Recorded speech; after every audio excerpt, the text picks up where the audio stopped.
guys, it's Robin, RsIslandCrafts, and welcome to my craft room.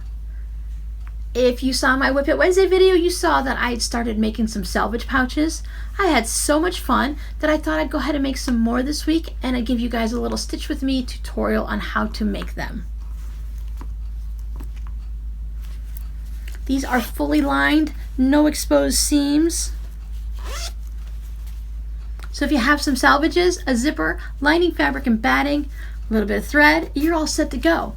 So why don't you go ahead and join me and let's make some of these pouches together. Since I'm making everything from my stash, my first consideration is what's the one thing that you have to make your case or your zipper pouch based around that you can't change it? Well, for me, what I figure is that one thing is a zipper. Your zipper is the size of your zipper. You want it to open up the entire of your zipper pouch, so you can't have a 4-inch zipper with a 10-inch case. It's just not going to be functioning. So I always start with the zipper. If you know which fabrics you're going to use, you can match your zipper color to your fabric color. I have a variety of sizes in here. I am running down on some of the colors because I've used all of the basic colors that I enjoy. I like to buy my zippers from Zippit on Etsy. I'll put a link down in the description for you. And I buy like the rainbow pack, so it comes in a variety of colors. And I've used all your basic colors, so now I'm getting down to some of the regular plain ones. And that's fine because I can still find fabric that will work for these. I have metal, I have zipper, I have long ones, I have short ones. I have been collecting zippers for a while. I pick them up when I see a good sale on them at like the thrift store. As I said, I buy them from Etsy, and I was really lucky enough that one of you generous people sent me some zippers. So I have a few different ones to work with. I have already pulled the zippers that I'm going to use for this project though. I picked a couple nylon ones. These are the ones from Zippit. Let me get rid of these zippers and I'll talk about them. Before I go away, these little plastic shoe boxes that I pick up from the Dollar Tree has been such a blessing in the craft room. Yes, you can have to spend a little bit of money and stock up if you need to have 15 or 20 of them, but I think for $1 a piece, and they've been coming in these fun colors for school and everything. They tend to only come out at certain times of the year, especially before school starts, but it's just been so much easier to store what I need, and then these just fit nicely on top of the bookshelf. I adjust my shelves so that I can fit a stack of 3 in each section, and when I'm looking at my shelves right now, I could put 9 of them, so I have 3, 3, and 3 straight across, and it's just easy to keep all the mess contained in one spot, because if you're like me, you tend to dig through things and you kind of make a mess, and then it's easy to just put them all right back in here and they're ready to find the next time. I am trying to keep them a little bit organized. As you can see, I have some rubber bands on them to keep them held, but this is Florida and rubber bands do tend to break and snap because they get a little bit dried out and dry rotted, but it's working good for now. I can always tie a piece of yarn around it or something like that.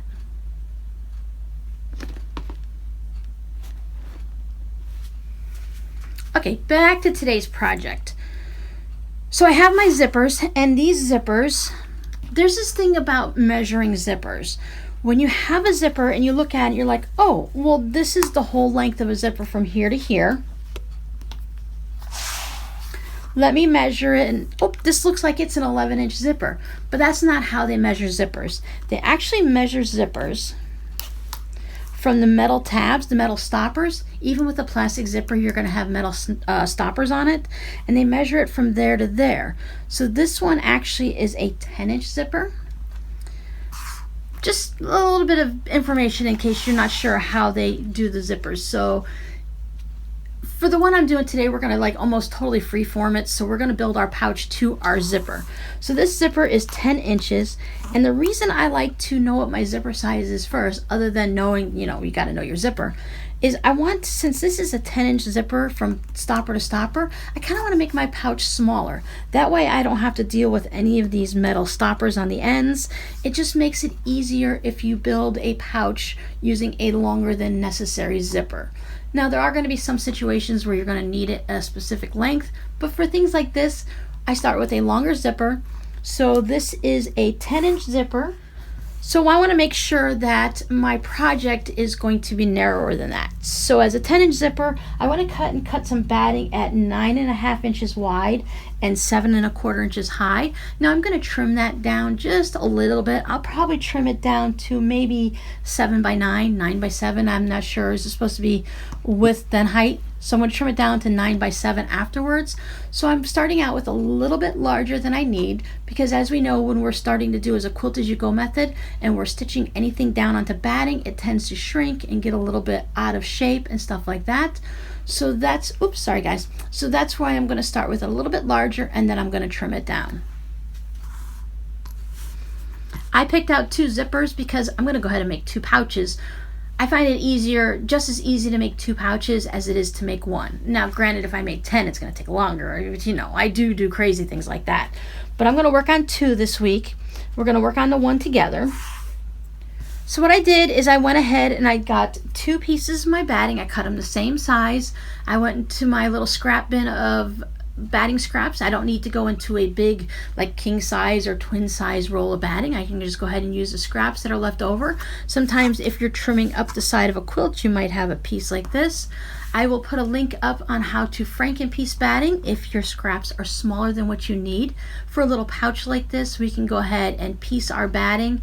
I wouldn't be piecing too many little pieces unless that's all I had, but you can get a couple pieces and piece them together and it'll work perfectly fine.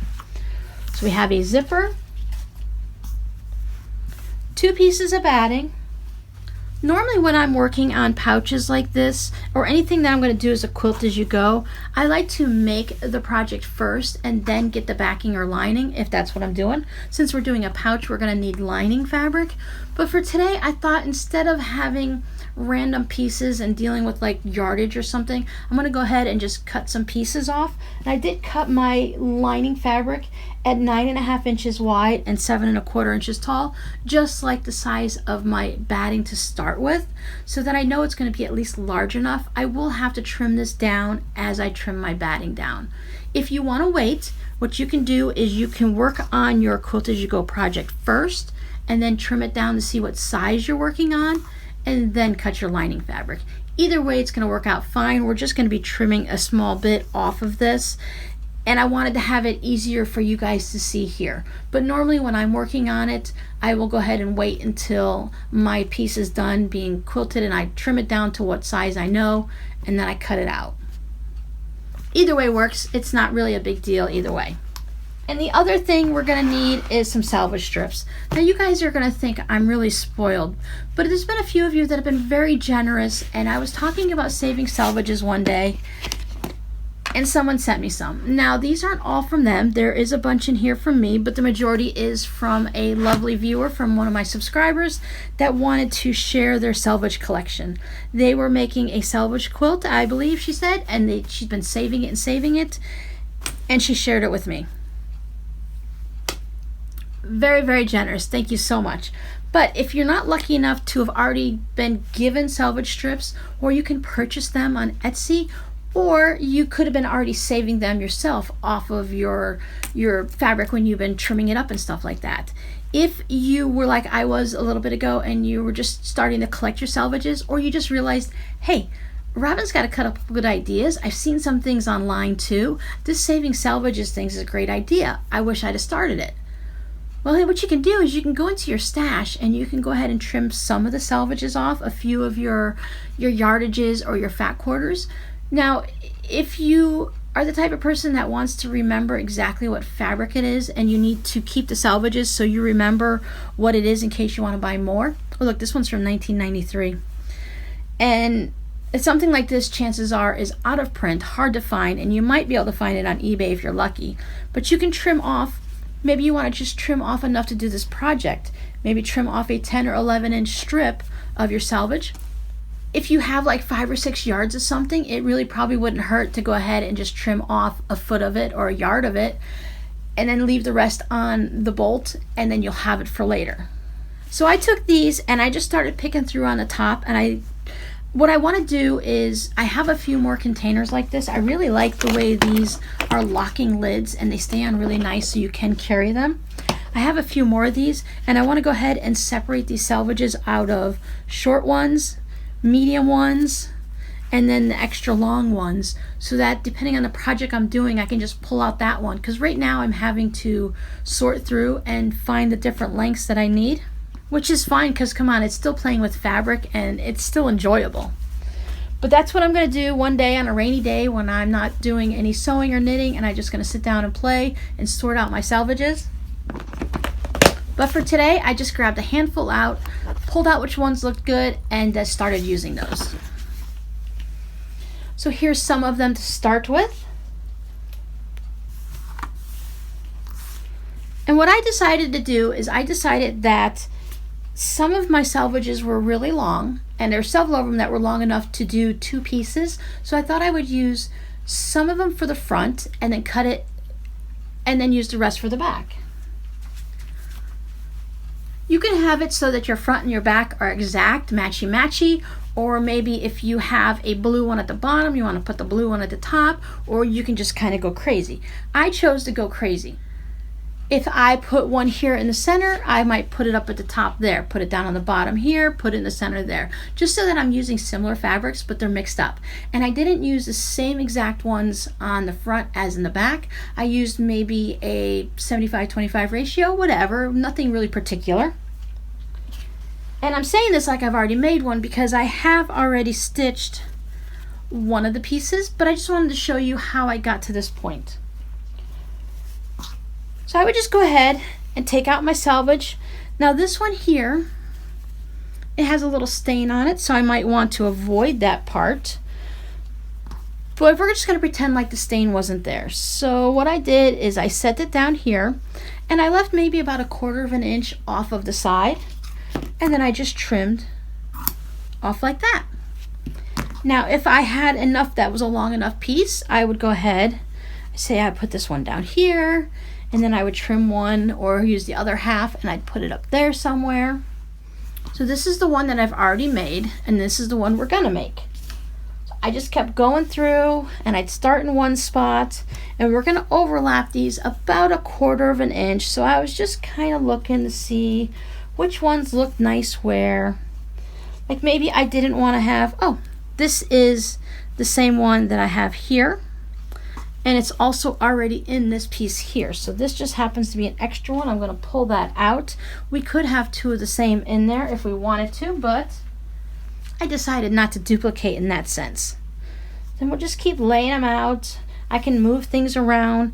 If you have a specific thing, like you have a long strip and you want to make sure the dots are going to be in your pouch, as I said, we're probably going to trim it and square it up just a little bit.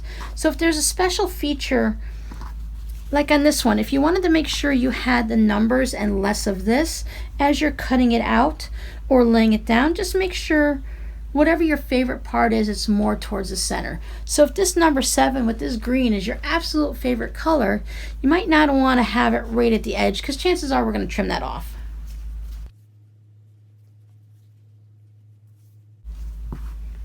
So we would just keep choosing our selvages and laying it down and deciding where we wanted anything. If you want a theme, you can do all of one holiday. You can try to find your fabrics that are the same color family. See, like this one I have, this is from the Happy line by someone. If I were to lay it like this, I'm going to lose it, and I'm just going to have the fabric colors. If I want to make sure I have the fabric line in there, I keep it there, and I would just go ahead and trim this section on this side. Now I would save any selvage pieces, even if it's only 1 inch or 2 long, because we can use these for smaller blocks. We can use these for fabric postcards, for ornaments. There's a lot of things. Now that I've been looking on Pinterest at different selvage projects, we're probably going to be doing a lot of these in the future. So it might be a good time to start collecting them, or maybe trimming up a few here when you go shopping and you're at the store, whether it's Joann's, Michael's, online, or at your favorite quilt store. Kind of take a peek at the selvages. If you're deciding on what fabric to get, maybe instead of just getting 1/4 yard, you might want to get 1/2 yard, so that you can have, I know, I'm the only crazy person probably that just only buys 1/4 yard of fabric when she goes fabric shopping. You've seen my projects, they're based on smaller pieces of fabric. I don't always need yardage. But check out the selvage. It might have something fun on there besides just the dots. The manufacturers know that quilters and crafters have been collecting the selvages, so they're starting to put, some people are putting little fun designs, like you might have little ghosts or bats on some Halloween ones. I've seen somewhat like Christmas trees on the Christmas fabric. So it'd be really fun to check your salvages when you go shopping and maybe bump up your order just a little bit more to get some more selvage. So I'm saving the scraps from the things that most people throw away, but that's okay. So once we basically have this laid out, then you can either just set it off to the side. You know, everything sticks really well to batting, so let's just peel this off. If I liked my layout, I'm just going to keep it over here on the side by my sewing machine so that I can take it right from here onto there, and I won't change up anything. It'll be just the way I wanted it. You can easily lay this down here, and then you would lay your next piece on, overlapping it at least 1/4 of an inch, probably a little bit more. And then we're going to take it to our sewing machine and we're going to stitch 1/4 inch, 1/8 of an inch, just enough, because the selvages are really tightly woven. That's why we don't use them in our quilts. But if you have one that has some fraying edges on here, you might want to go up a little bit past the fraying area, just so that anything will fall apart and you don't want to lose that piece off. And then you would take, after you stitch this down, then you would take your next piece and work your way up. Now you can pin this, or you can put clips in it, or you can use a little bit of glue if that's what you like to do. But cotton batting holds on the cotton fabric so well that it's not a problem. So I'm going to go take this to my sewing machine, and I'm going to go ahead and stitch right on top of here. So as you can see, I went ahead and I just stitched it just a scant 1/4 of an inch, just along the edge here. And before I go to the next one, I just want to push this up, peek through to make sure I see all of my selvage fabric down there, and then I can go ahead and take my next piece. If you want, you can press each time you go. I didn't do it with this one. I pressed when it was all done. You can kind of see how it's a little bit, you know, like when I'm using cotton batting, so it got a little bit since I'm using cotton batting, it did get a little bit puckery, and you know how when we do that specifically for our quilts, we want them to get all nice and squishy. So I think that's going to work fine for this. If that bothers you, go ahead and press every time to make sure it's laying down nice. If you're going to be pressing each time, it's really better to have cotton batting. Otherwise, you have to be really careful that if you're using polyester or a blend, that you don't get your iron onto it. You could always put a pressing cloth on top, and that'll solve all the problems. I don't know if that works with polyester because you're still putting high heat to the batting. If you work with polyester batting, you already know how to work with it. So whatever works for you works for you. Go ahead and do that. I use cotton. I like to be able to just stick my iron all over it and not have to worry. So then I could take my next one. Maybe I don't want to have this tanny orangey yellow color on there, because I was just kind of laying them out to show you. I just pull this one. If I want to keep that happy, I just try to peek a little to make sure that I'm going to be okay. And then I'm going to lay it down, and once again, I'm just going to stitch right along there. If you want to stitch specifically the same width every time, go ahead and stitch it 1/4 of an inch. You know, if your needle moves on your sewing machine, you can always adjust it a little bit to get that nice width. I'm just kind of eyeballing it. This is a fun pouch. It's just a pouch. However it goes down is how it's going to go down. If some of your selvage strips aren't equal all the way across, they're not the perfect width, like maybe you have a little bit of a hump here from left over from a project, you can always just trim it up to make it as about the same width as you can. I wouldn't want to have anything with a big considerable, you know, divot or a hump or a hill in it, but for these like this, I didn't worry about it. One of the things with selvages though, a lot of times as you're stitching them or when you cut them off, these have been torn. These haven't been cut. So sometimes when they're torn, they'll get a little bit of a bow to them, a little bit of a U shape. You can always take them over to your iron and press them out, and if they're straight, and then when you stitch them down, if they're a little bit, see how this one has that little bit of a bow into it? I could go ahead and make sure that I lay this down. If I have to just hold it as I'm stitching it or pin it and get it as straight as I can, and then I can press it, and when I go ahead and put the next piece on, it's all going to kind of balance itself out. And if you have a little bit more peeking out here than there, it doesn't bother me. But if it bothers you, then just go ahead and lay everything down nice and neat. Pin it so that it's straight as much as you can. And if you have any bit of an extra here, you have the opportunity to trim it before you put the next one on. Or when you put the next one on, it will cover that up if you lay it nice and level, and you won't see it underneath there. Just like when you're making string quilts and your widths are all different on your strings, you can always kind of fudge it a little bit to take care of it. Alright, so that is all done. Now I have this example here. We've got everything down. I went ahead and give it a nice steam press, and our next step would be to trim it. I'm going to go ahead and use my fabric as the straight edge anyways. I'll see what it looks like, line up at the most parts. I am just using a regular blade. I do normally use my paper one when I'm trimming up. Whoops. I do normally use, I'm going to cut myself, right? I do normally use a paper one, and I use an old mat when I trim my batting. So I keep an old mat on the table right underneath my good mat. I have my rotary cutter that I marked with paper, and I save all my old ones into an old container that they come in, marked old. And then when this one gets dull, I'll take one of these out and put it in, because I don't use this much as I use this one. But I don't want to dull my regular blade with cutting batting all the time, because it does dull it. And with paper and felt and everything other strange things I cut, I can just use this old blade. And if I'm only cutting one piece of batting, it is definitely sharp enough with not a problem. If I have enough room in the iCard, I will link it to the one where I show you how to clean your cutting mat. It's really simple. You can just clean it with a pink eraser. You could probably find them at the store right now since we're still in the back to school time.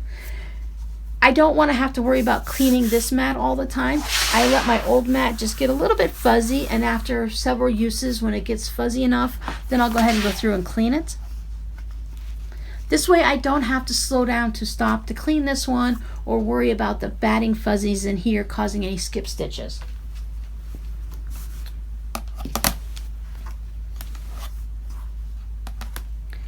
Now I decided that I want to cut this down to, if it hasn't shrunk too much, because I started at 9.5 and then 7.25. So if it hasn't shrunk too much, I'm still rated about 9.5 because I was going this way. I lost a little bit. I got really lucky. I seemed to lose more when I was doing a diagonal, the way it was pulling in this way. Just going side to side, I didn't lose very much. So, but I'm going to go ahead and leave the length. Yeah, I'm just 1/8 of an inch past, probably because I trimmed it up. I don't mind working in 8ths, so I'm just going to go ahead and trim this to 7 1/8. I'm going to trim the side and the top.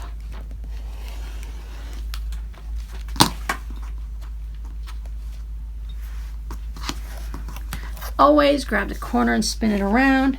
Then I can decide, I think I'm going to go ahead and drop down to 9.25, just so that I know I have enough room, enough wiggle room here, that I don't have to worry about running into these metal tabs at all. I can actually trim it down. Yeah, I think 9.25 will be fine, because remember, we're not going right from the zipper head. We're going from the little metal stoppers here, so you can always lay it down and see and just trim off that little extra. I'm going to go with 9.25. You get to make your pouch any size you want. You can do this super sized, you can do it much smaller for a little coin pouch. Those pieces I do throw away.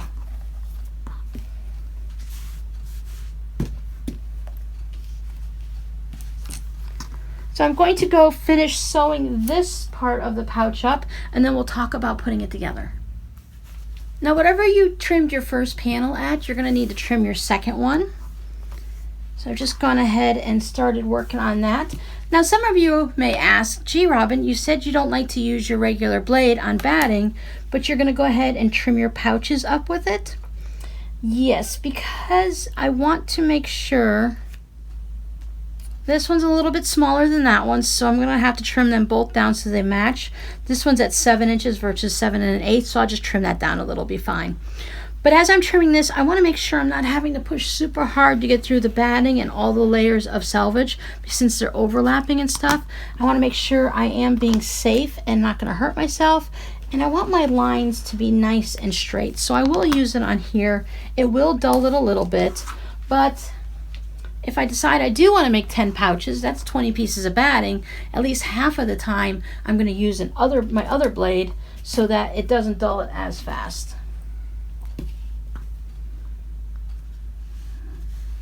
I think I'll go ahead and just trim a little off the top.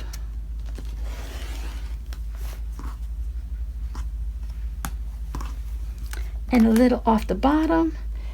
If you're off just a little bit like I was, it's easy to trim, or when we actually sew it together, there's going to be plenty of time to trim it then too, and it'll all come out fine.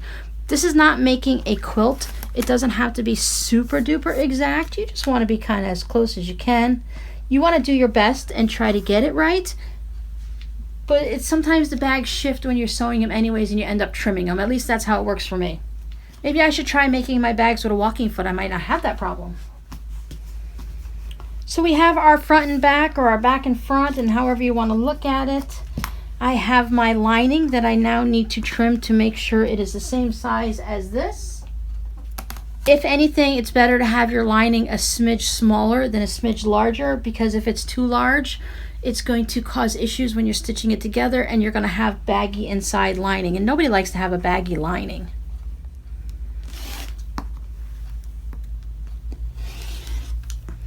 So I did trim off this little smidge here. You can call that being wasteful, but as I said, I just wanted to have this piece cut for the video to make it easier.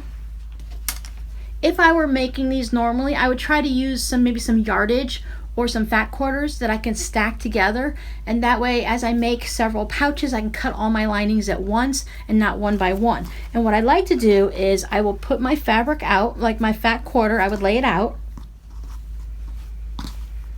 So as I have my whole fabric just laying out like this, then I would take my panel and I would lay it down on it, and I would just cut around it with my rotary cutter and ruler. Or since I know the measurements, it's easy just to cut the measurements. This is another thing we do when we're doing like tote bags. You make your outer fabric as your quilt as you go. You make it however you're making it, and then you lay it down on your lining and trim it out to size. Something small like this, we know it ended up being 9 1/4 by 7. It's easy to just go ahead and set your rotary cutter and set your ruler and your rotary cutter and just cut it out.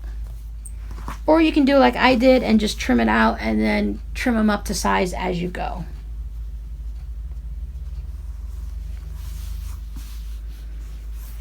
I'm looking at these and I didn't realize that they actually didn't pay attention to how they lined up. I had cut it from this piece of my fat quarter and then, well, this chunk of fabric I had, and then I cut it down here. So as you can see, it is going in 2 different directions. But I don't think that's going to be too much of a problem on my lining. What do you think? When I put these in the shop, I'll probably go ahead and give them a little bit of a discount just because the lining pieces aren't going in the same direction. But the pouch is going to be beautiful from the outside, and it's still going to work the same. Once you fill it up on the inside, you won't even be able to see the lining anyway. Now I have a video that shows you how to put a zipper into a pouch. I've already been talking for hours and hours, so I'm going to link that up there also. If you don't find what you need in the iCard, just go ahead and look down in the description box, because you can only link so many things up there and you'll find it down there. But the basics of it is you have your outer fabric lining up. You take your zipper and you put it face down. And now I have my zipper tabs both on each side here, and they're on the outside of it. So when I go to take it to the machine and I stitch it, I don't have to worry about those. They're not going to be in the way. Take this and I'll stitch it, and I'll go through the whole process of folding it back and then top stitching it along and do the other side. Let me go ahead and finish this up and I'll show you what it looks like. Well, you've already seen it from the beginning, but let me go ahead and finish getting this all together and I'll be back. And voila, you have a selvage pouch. These are very quick and easy to make. It's going to take you longer to watch this video than it is to make these pouches, even with stitching everything on. As you can see, the inside is not all that bad, but I can notice because of the colors of the pinwheels, this side goes up and down, this guy goes side by side. So I said I'll just go ahead and put this into the shop for a little bit of a discount. As you saw on my selvages, a lot of them were a little bit narrow with not a lot of fabric. As I'm cutting my selvages now, I'm trying to give myself a half an inch, even 3/4 to an inch of extra fabric past the selvage, because I know in the future that I'm going to want to see more of the fabric and not just the numbers and stuff down here. But this works fine. I do have one that's a little bit fuzzy up here, so I stitched it just past that so it can keep fraying.